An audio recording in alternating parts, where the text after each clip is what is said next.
zakat jasa anak kita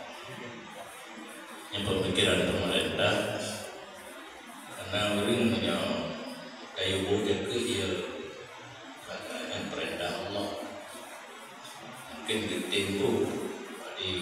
menampakkan pendapatan asli daerah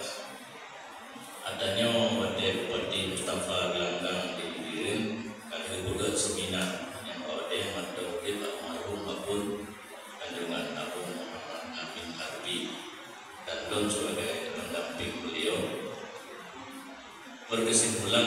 zakat jasa atau zakat gaji anak wajib pasaran itu wajib di pemerintah baru wajib lapangan anak pelanggaran syarat ya cuman zakat desa ya pegah zakat jasa wajib dosa karena anak wajib pasaran yang tulis wajib yang anak adalah Profesor Yusuf Kartawi dalam Fiqh Zakat. Nyodong halal kalah tapi pala ilmu baca, ngaji baca ya, jika ada hadis yang ditulis. Nah kalimat haul mentang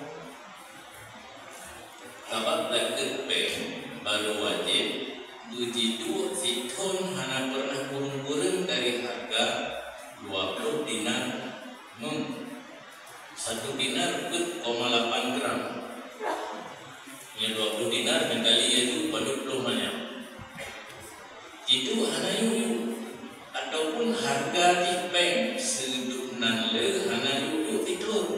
baru ada lagi 2,5%. Balik tanya lo gaji nah ya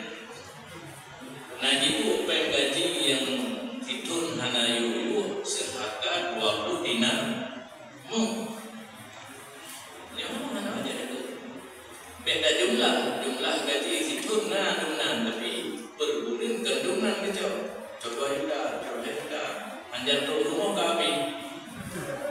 bina modang punya Honda modang kopi terima gaji rata gede aja kami kau dalam kemana punya di gaji kan maka terjadilah korupsi pada kerotanya nikah tidak gaji kurang kerja pemerintah